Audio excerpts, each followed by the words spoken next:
Hello everybody, welcome along. My name is Benjamin Bloom. This is the Benjamin Bloom Football Channel. Please leave your bias at the door and join us for our dearly departed Premier League Round 5 review. Cast your minds back to last week. 5 defeats, 5 for 5, our dearly departed.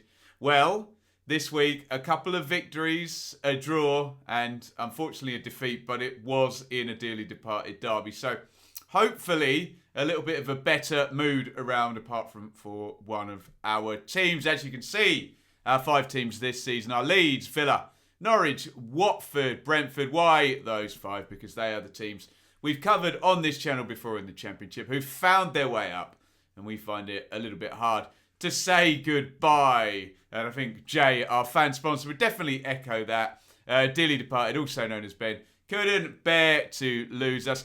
Jay has been a fantastic sponsor here on the channel. He is coming to an end, his sponsorship, at the end of the month. So if you do want to get involved and help the channel out, like Jay has brilliantly done for over a season now, please do head over to Patreon.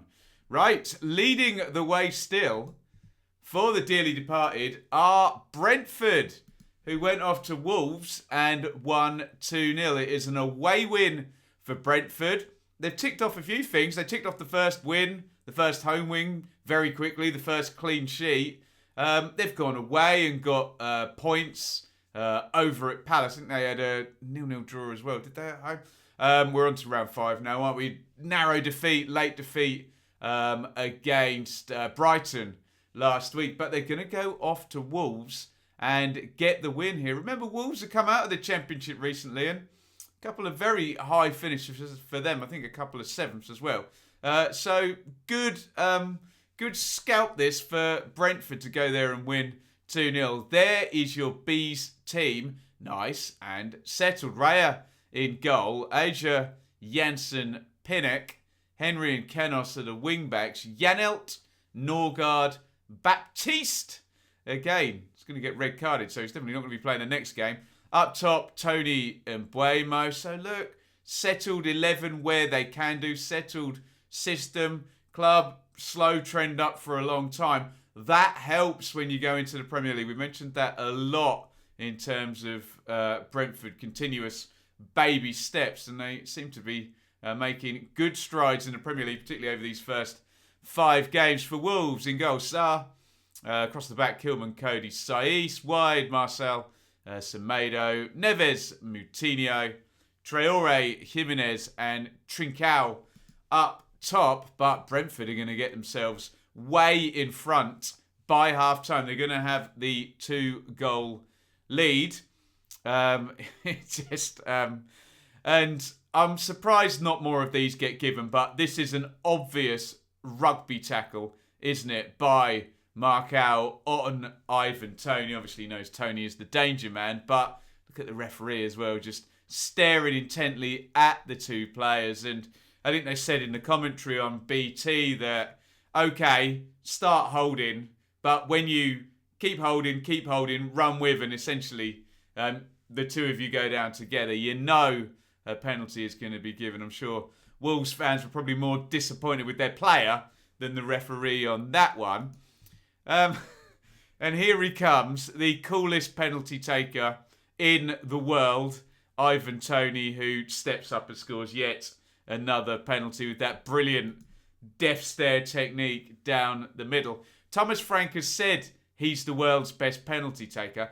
I'm failing to see many arguments against this. Look, he will miss one where he strolls up, but I think he's got enough credit in the bank, Toney, as a penalty taker, that we trust this technique, and Brentford certainly trust him. 31 Championship goals last season, and he's off the mark. I think that's his 2nd Premier League goal. My brain's just gone. That other game was not 0-0. It was 1-1 at Villa, wasn't it, for the Bees? There we go.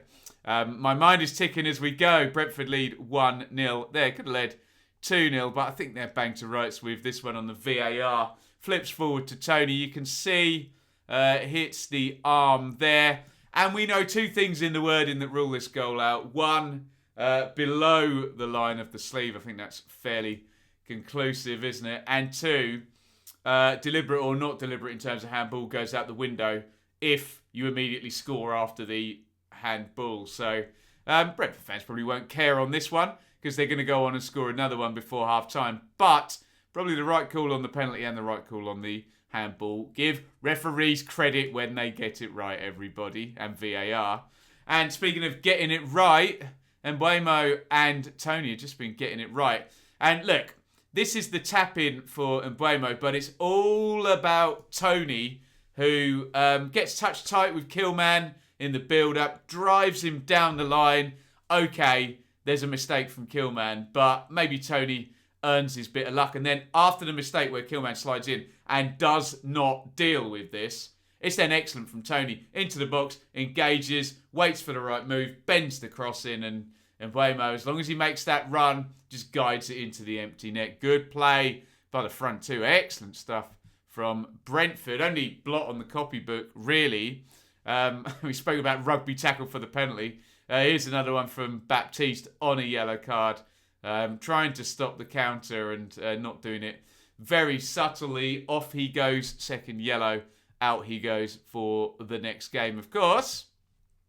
And they could have had a third. I will acknowledge that Adama Traore has a deflected shot that smacks the crossbar, and Pontus Jansson makes a big challenge to prevent Wolves previous to this. But it could have been three, couldn't it? And Mbeumo driving forward, works it onto that left foot. They hadn't scouted to get him back on the right. There's those two Wolves defenders there, and he hits the shot against the bar. That would have been something, wouldn't it? 3-0 away win.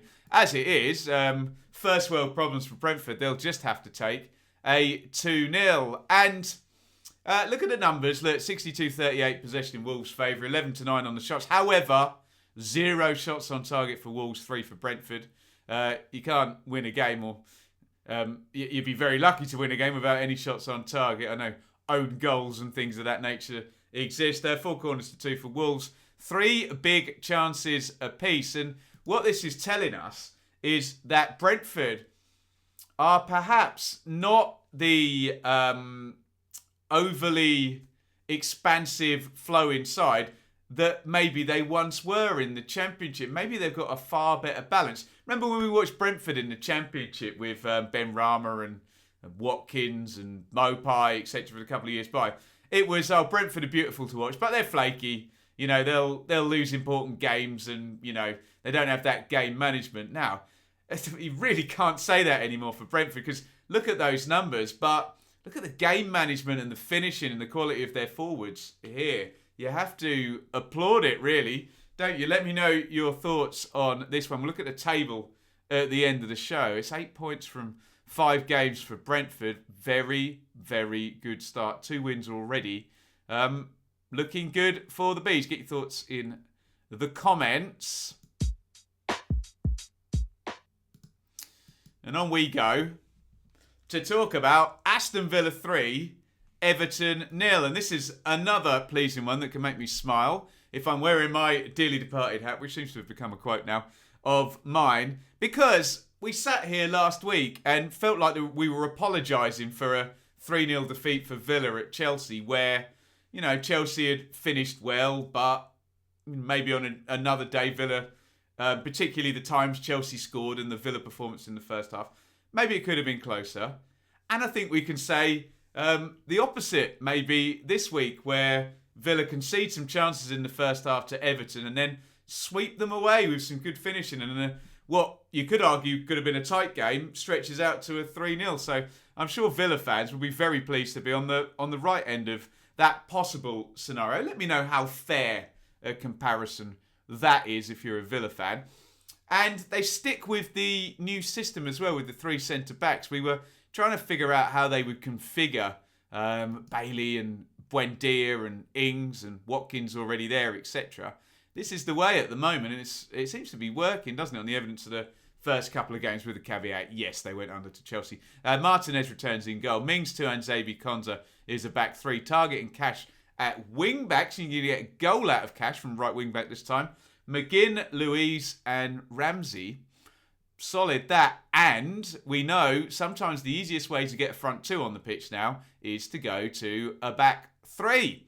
And we'd spoken about, will Watkins go wide or play 10, or Ings play 10 off Watkins or whatever. Nope. Front two, that works for me. Watkins and Ings up top. Nice solution.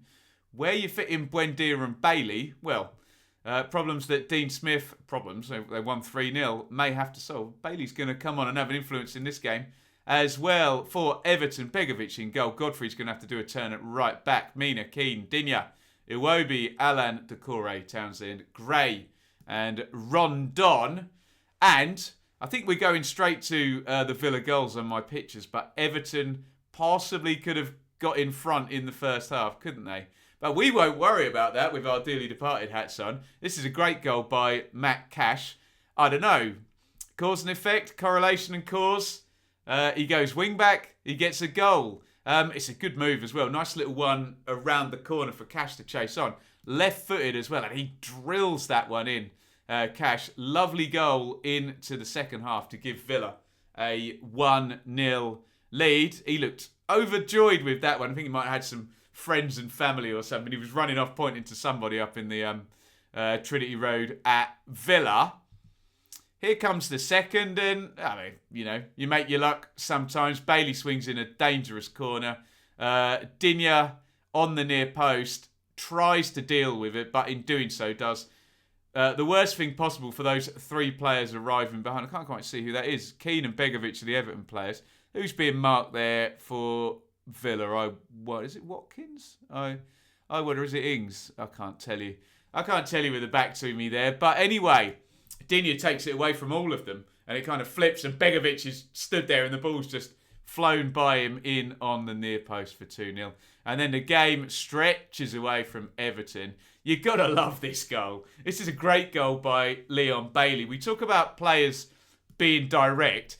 This is fantastic, and I believe Matt Cash plays the diag to get him in on transition here. So if you had Cash in your FPL team, you are quids in there, aren't you? Because I think he got goal, assist, clean sheet in this one. The Holy Trinity, but holy hell, Batman. What a bit of direct play. Bailey heads this ahead of him. He doesn't break from a sprint the entire time, and then just absolutely leathers it, full sprint, past Begovic. And it's a great goal by Bailey. Decisive play that, just zooming in behind, one touch, bang, crush, bang, wallop. Brilliant stuff by Bailey. And there you go. Villa fans will be very happy with the 3-0 win. And they will be likely referencing those memories from last week, because look at the numbers. On the XG, 0.97. Everton okay, 0.90. Maybe I was overplaying. They could have scored a couple of goals in the first half. Maybe not. But they certainly could have gone in front in this game before Villa took the lead. 56 on the possession. Villa 15 to 11, 3 to 1. But then look, 0 big chances for Villa. So very, very efficient. When the game stretched, they got the third goal, and it is a bit of a worldie for Cash for the first one. But loads and loads of positives for Villa. It's never a bad thing to win a game in that way, and it's never a bad thing to win a game 3-0. What I'm interested in hearing about from you Villa fans is, 3 at the back, and like the question seemed to be Buendia, Bailey.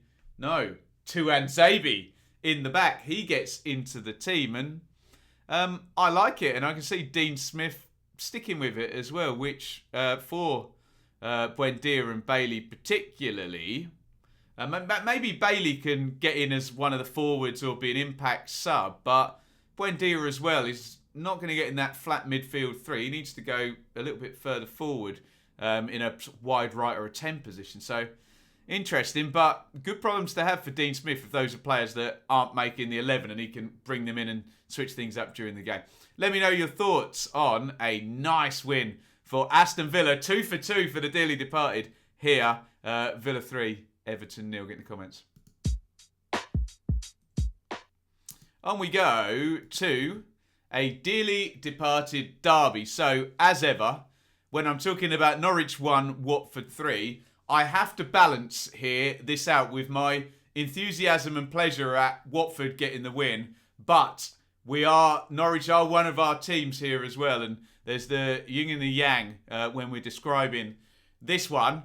And on the basis these two were both championship teams last season, it's very, very binary, isn't it? They'll have both had the game circled as a chance for a three-pointer. Norwich will be very disappointed to lose to a championship rival last season. Watford will conversely be very, very pleased, and I know they had a good record. There might be a bit of a bogey scene for Norwich, actually. They had a good record against Norwich last season, won both the games, and they win again. You tell me, will Watford fans be more pleased than Norwich fans will be disappointed? Maybe it'll even itself out, but in terms of your circling games, maybe Watford would really have looked at the home game against Norwich as a, right, get the win on that one. You take a point away from home and keep things moving?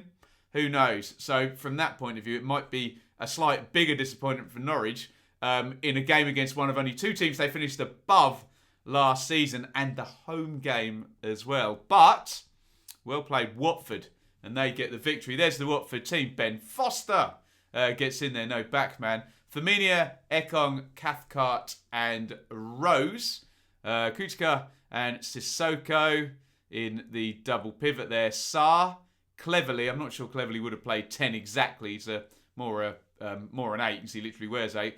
Dennis to his left. Josh King up top for the Hornets. For Norwich, Krill in goal. Aarons, Kabak and Hanley. Kabak coming in as the central defensive partner now. Williams at left back, so a very different look there to their back four with Gibson and Janulis not around. And in midfield as well, they've brought in Matthias Norman, who didn't start last week. He's on loan, isn't he?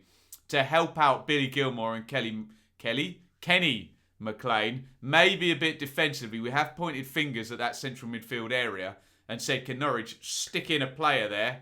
A good old stopper.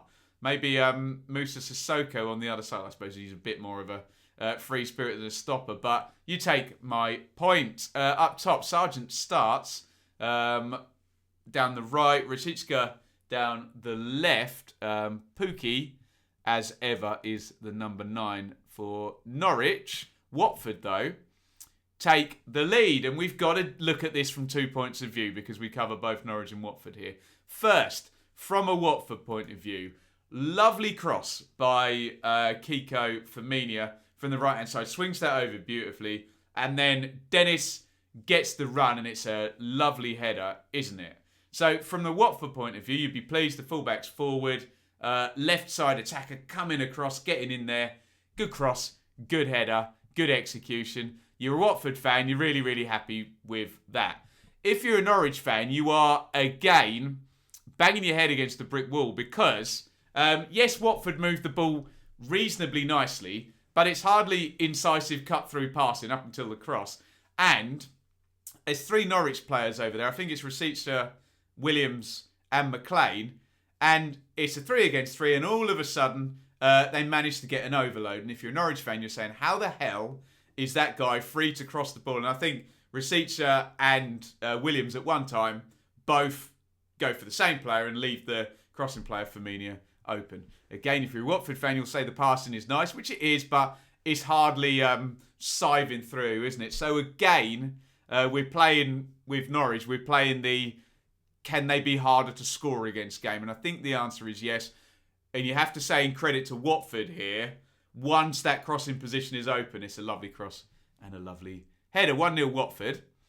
And here we go with goal number 2, again to play each side of the situation. This is Pookie going through. I think Norman with just one of those where it comes into you and you just knock it first time round the corner. And you hope that this happens. And what happens is Pookie goes through and he finishes it. Look, Pookie's movement and his finishing are excellent. And that's been his standout quality, really, for Norwich. Getting on the end of stuff in the main from Buendia behind him that side and sort of finishing them off. So you know when he goes through that he's probably going to finish this off. So that's the positive side. And again, if you're a Watford fan, on the one hand, you're saying, well, it's just a clip over the top. Can you deal with that one? Yes, you are dealing with a guy that's got very, very good movement.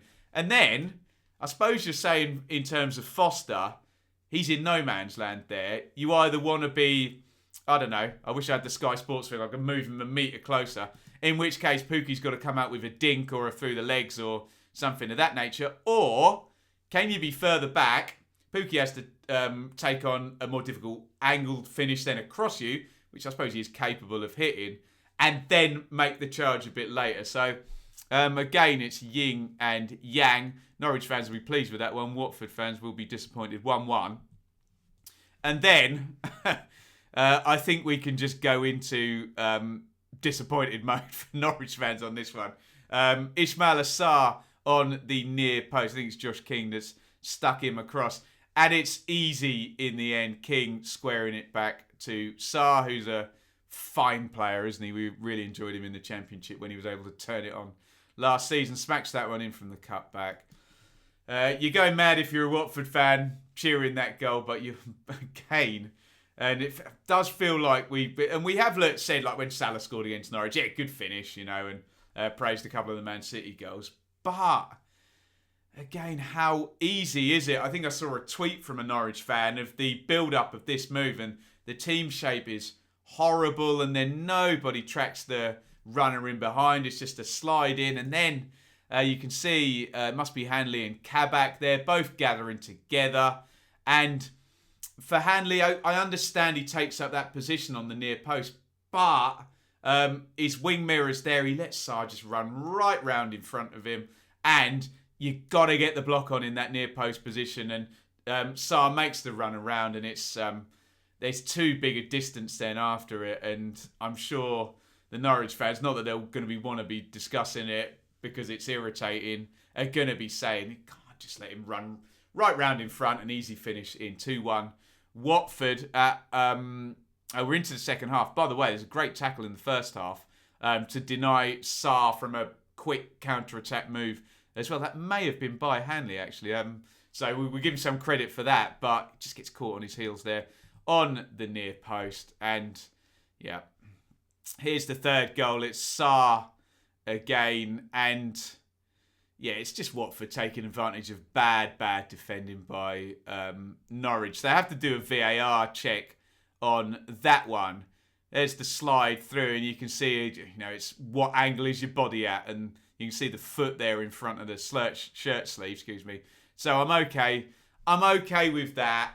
But just before that, in central midfield, which we raised a couple of times, especially in the game that Norwich had against Leicester, just a dreadful boot up in the air by McLean, which is neither here nor there, completely unhelpful. And then Watford pounce on it. You get that slid through ball. Norwich defenders on their heels. I suppose you say good save, and then it bounces out to Sarr. Where's the rebound going to go? Sarr just swoops it up and puts it in the back of the net. So, I stick my dearly departed hat on for Watford, and you're like, good stuff. Good away win. Sarr in the goals. New players integrated. Cisco's kind of moved around and flitted from like a 4-4-2 to begin with, 4-3-3. Looks like they got a 4-2-3-1 in now. And again, on the new players, when you see King involved in the goals, you see Dennis scoring, you see Kutska and Sissoko, you'd be pleased if you're a Watford fan with that early integration. And you'd probably be very pleased with these numbers. 12 shots apiece, 8-5 on target in Watford's favour, 8 corners to 4. But look at the XG and the big chances. 6 big chances to 1. 2.92 plays 0.75. You can say what you like about the Norwich defending, but from a Watford point of view, they would argue over and again in that game state, the amount of chances they created is going to be enough to win most games you play in. So, let's give a doff of the cap to Watford's second win of the season. So that's good news. We always talk about our teams here, especially the promoted ones. I don't want to patronise anyone.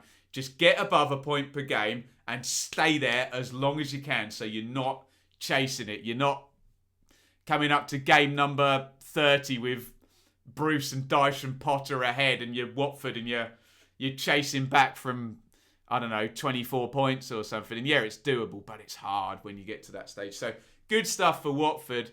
But I can understand Norwich fans being irked by this now, because it's 5 straight defeats, and I think there's a time to be balanced, which we've tried to be with the dearly departed hat on for Norwich, and there's a time to stick the boot in a little bit, with a hint of realism with all of it. And I've apologised for the Liverpool defeat and the Manchester City defeat. The Leicester defeat was a bit galling for Norwich because that's the closest they've been in a game. 1-0 at Arsenal last week. Okay, Arsenal are Arsenal. They didn't start well, but they're still Arsenal. And maybe Norwich's season doesn't hang on an away game at Arsenal. But when you get to this one and you're looking back at the goals, and give Watford credit, they created enough chances to win the game.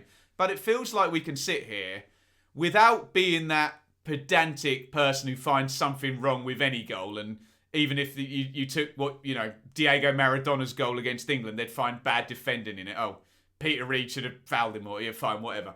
But without being unreasonable, we're literally taking all of these Norwich goals and saying they're way too easy to score against. And Rashica and Williams run into the same player on the first goal. The runner not being tracked for the cross, King, and then Hanley's allowed Sarr to run in front of him. And then just McLean's mistake, just booting the ball up in the air and Watford getting onto it. So from a Norwich point of view, I think the apologies stop with this one, and their fans are going to want to see far better. Of course, I say the apologies are going to stop with the caveat that Williams and Kabak and Norman, it was his debut as well. Defensively, they're players that, in theory, in a month or two's time, will have much better, synchronicity with each other, but not defending well at the moment, and they've still got 0 points. So anyway, let's end on a positive.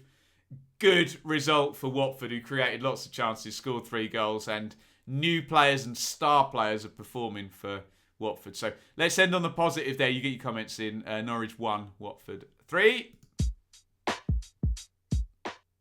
And our last one, only 4 games to deal with because of the dearly departed derby, was the Friday night game. Newcastle United 1, Leeds United 1. Leeds are still looking for a first victory.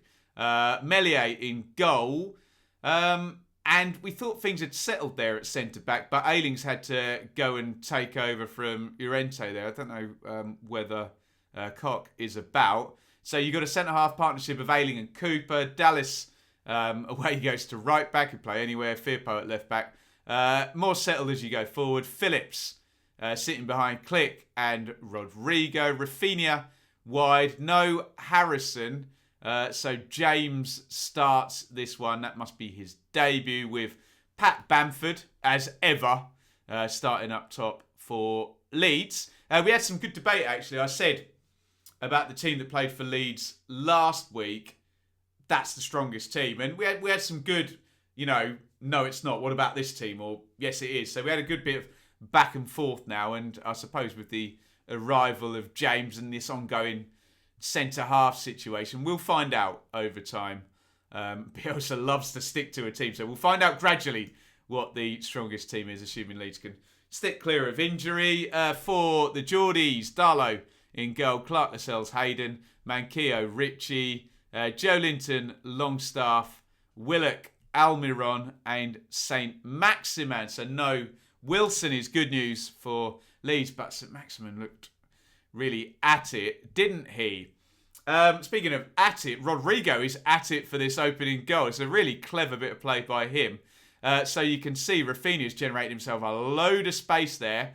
And those are the positions that Bielsa probably would have explained. Look, they're going to play low block. You might be able to, rather than going all the way down the line, which Leeds love to, and get those cutbacks and those tap-ins, come inside earlier, because that's where the space may be, despite there being 1, 2, 3, 4, 5, 6, 7, 8 Newcastle defensive players, not including the goalkeeper, behind the ball there. He swings it in, and it's so clever from Rodrigo, because Darlow's position is absolutely fine until it swings in, and Rodrigo does a brilliant dummy, which just takes the keeper out of the game, and Rafinha gets the credit for the goal. 1-0 Leeds. Very innovative goal, that one. Oof. You won't be very happy if you're a Leeds fan seeing that. Now, I don't believe the VAR checked that. Dan James coming inside. Look, it looks like a big side tackle. It's kind of not. Willock just gets in James's way, but you can see very, very clearly he's cut across him with James trying to dribble sort of outside across the box, and I think it's a penalty, isn't it? I'm not sure the VAR checked that one, so I would assume on the basis of it being this sort of coming together type thing, that they won't say it's a clear and obvious error. I get the pushback to that will be, well, if it's a penalty, Ben, isn't it a clear and obvious error? Maybe the argument is not all penalties are clear and obvious to see, but it's no help if you're Bielsa, is it? Penalty's a penalty's a penalty, and it would have been a 3-shot from 12 yards if it was given. Anyway, move on, because Leeds are going to be pegged back here, and sometimes, again, you have to tip your cap and say, great goal. And yes, there are plenty of defenders back, but this is quality by St. Maximin. And 9 times out of 10, this doesn't end up in the goal, and you're not going to be dealing against this type of quality. Dribbles it across and across and across. It's not really bad defending to call out. And what's really brilliant about this goal is it's as he's moving across, he then snaps back and hits that shot right into the corner past Meslier. And I think you hold your hands up and you say, good goal, St. Maximin, who's such a good player to watch. Isn't he? 1-1. And how Leeds don't score from this phase of play, I do not know. Rafinha, open up your body, take it on the right foot. He comes in on his left foot, then tries to engage the defence. He gets blocked. Crossed back in, and then Firpo. To be fair to him, that is on the half volley. But look at Darlow's position. He's in the middle of the goal. He's going to kind of throw himself across, and you feel any controlled finish there, and Firpo is going to get the goal. And he tries to smash it, and he skies it wide. It's a poor finish, and Leeds will think they should have been in front by fair or foul means, when you consider they possibly could have got a penalty as well in that first half. Should have been up at half-time is what I mean at the point of the penalty. They obviously were leading. Late in the game, or later in the game in the second half, here is Pat Bamford. He's just touched that across left foot to right foot. With my dearly departed hat on, I'm going to argue if you flip the symmetry on that picture, and that is on Bamford's left foot, he scores that. But it's the Premier League. He's an England player now. It's pressure on him to be as comfortable on the right foot as he is on the left foot. He doesn't generate the power there. I'm sure he'd argue that, and his right foot's perfectly fine, and he just, whether it's balance or whatever, fatigue in the game, he can't quite get the power. And the game ends level, despite there being 39 attempts at goal. Leeds with 65% of the possession. Leeds will be pleased with 9 shots on target, but they did concede 7 shots on target up the other end. So don't be under the illusion this was Newcastle and Steve Bruce doing their sit-in trick and defend. They did have chances, not because they play open, attractive football, probably because Leeds play open, attractive football, and they've got something to butt up against in this type of game. Bruce would have said, right, they're going to bring fullbacks forward, they're going to attack, as they always do, Leeds. So that's kind of the game state there. Big chances, and look at the shot map as well there.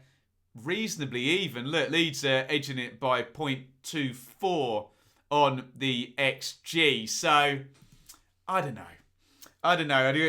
You draw conclusions with these games where you say, if this game had been in the back end of last season, Leeds would have won it 3-1 or something, wouldn't they? Because Newcastle wouldn't have had Wilson or St. Maximin. Leeds would have been in that moment where they just seemed to be fitter than everybody else at the end of the season. And, that was the end of last season, as opposed to now for Leeds, where they're just slightly off it. And when I say slightly off it, I'm sure Bielsa will, argue his philosophy and his process. I mean, only created these chances, only conceded 1 goal, and the 1 goal they conceded was very, very good. What I mean by off it is that's not translating to wins at the moment. And when Leeds are very slick, they win easily, don't they? Have loads of possession, create loads of chances. When they're slightly off it, and I remember Phil Hay talking about this last season. I mean, the draws are happening this season. They actually tended to lose when they were slightly off it, didn't they? Let people in, and they would get goals. We even saw that in the Championship as well for Leeds. So we've seen many times Leeds have little dips in form, and everything stays the same, and trust the process and all of this. But I'm sure we'll get Leeds fans comment, points in games away at Burnley and Newcastle, and the standards that Leeds have set, they would have been looking at those for the first for the first win. Yes, whatever. Losing to Manchester United and Liverpool, fine again. Seasons don't define on that one. But maybe I can pick out the Everton game as well, especially with Villa having beaten 3 this week.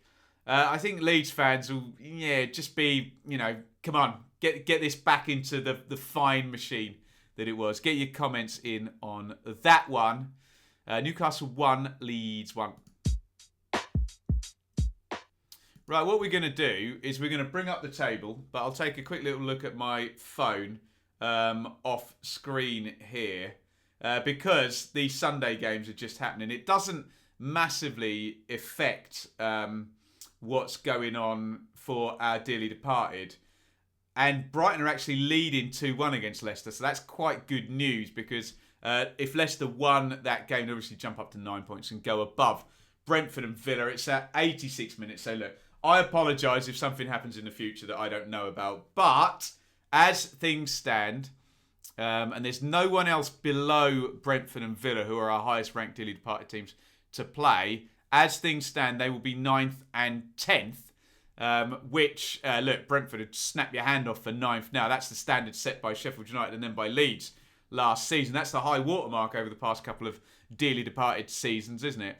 Villa, would they take 10th? I think it's an improvement, isn't it? It finished 11th last season. But Villa, there does seem headroom with Villa, that there's somewhere to go away from this, whereas I'm sure even Brentford fans would admit, 9th?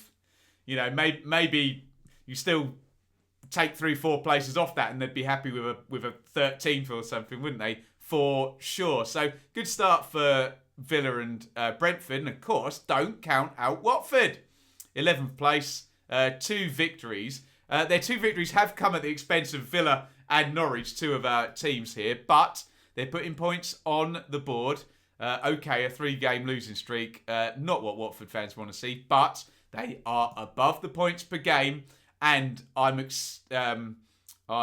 not exaggerating. I'm focusing on the fact of these new players settling in and star players doing well yesterday. So Watford, good, thumbs up. I think you're giving thumbs down to Leeds and Norwich at the moment. Leeds in the main on the basis of the standards that they've set to be at 3 points from 5 games. We expect them to be, at 6, 7, 8 points from 3 games, given what they did last season and everything before. So, can I see headroom for Leeds? Yes, I'm trying not to be overly optimistic, but of course I can. They finished 9th last season, and they've played just some fantastic football, haven't they? So, the question is, can you see headroom for Norwich? Well, you probably can on the basis that they've lost every single one of their games. So, it's got to get better than that for Norwich, hasn't it? In terms of optimism, I suppose the focus is going to be, I don't want to come across as an apologist again, the focus has got to be on new players and allowing them time to integrate. The problem is that they are now being eaten up by the Premier League whilst this is happening. We knew there would be issues with Norwich moving on from Buendia, but after that spend in the summer, you would have hoped those issues would have been mitigated. However, it's a race against the clock for Norwich to become viable with their new signings, and they are taking too long. 5 games in now. Look, down the bottom, things move slowly. I understand that if Norwich were to win next week and Burnley and Newcastle were not to, they could be 18th. But we know wins, it moves very slowly down there, doesn't it? The points go on very slowly and often at a rate of less than 1 per game. That's the numbers we're talking about down there. So they're taking too long and just defensively, just very, very poor for Norwich at the moment. Get your thoughts in on that lot. Next time out, we have some tricky games, particularly for Villa, who go away to Manchester United. Everton at home to Norwich. Will that be a good matchup for Norwich? Will Rafa sit off, or will he sit off and pick them off? That would be the worst case scenario. But I think they won there last time they were up Norwich, so some good memories there. Leeds versus West Ham. It's tricky, isn't it? West Ham did well against Leeds last season, and Moyes you'd put in the Benitez strategic thing. But we need Leeds to, to click and come good. So let's hope they can. Next week, Watford versus Newcastle. Watford will have that one circled. And after picking up another win, they'll be thinking they can do something in that game, especially with it being at home. Watford are good at home. Brentford versus Liverpool. Eek. Brentford have only succumbed to one defeat against Brighton so far. They'll be pleased they got the second one on board with Liverpool coming because, yes, that would be quite the shock if Brentford were to be able to do something there against Klopp and Liverpool. They've started very, very well. I have every faith in Brentford, but that is a hard game. And that is the end of our round 5 review for the dearly departed. Get your thoughts in via the comments on all 5 of our dearly departed teams this season. And as ever, I'm ever the optimist. We can potentially project. The stupid thing with this is the least headroom, I think, is at Brentford at the moment because they're performing the best out of everybody. But you can argue a rise for all of the other 4, whereas Brentford, clip that there. I'd be very, very happy with Brentford in 9th. That would be a wonderful finish. But there you go. Thank you again to Jay Coyle, dearly departed, also known as Ben Couldn't Bear to Lose. Let's get involved. Jay's been an amazing help to the channel and sponsor. He is going to be stopping. I think he's had a change in employment there. So he's got to look after himself before he looks after me and the channel. So if you want to step in, please do go and have a look at patreon.com/Benjamin Bloom. Thank you, everybody, for watching. We'll be back in 3 hours' time with the Championship review. That has been Dearly Departed Premier League, and it's an over and out from me. Thank you so much for watching. If you enjoyed this video, please hit the like button to see more videos from this channel. Hit the subscribe button and to be notified every time we upload. Ring the bell for those notifications to come through on your device. If you really want to support the channel and me as a content creator, I will be eternally grateful if you head over to the merch store and grab something, or support over on Patreon, patreon.com/Benjamin Bloom. Thank you for your time. Go and watch another video.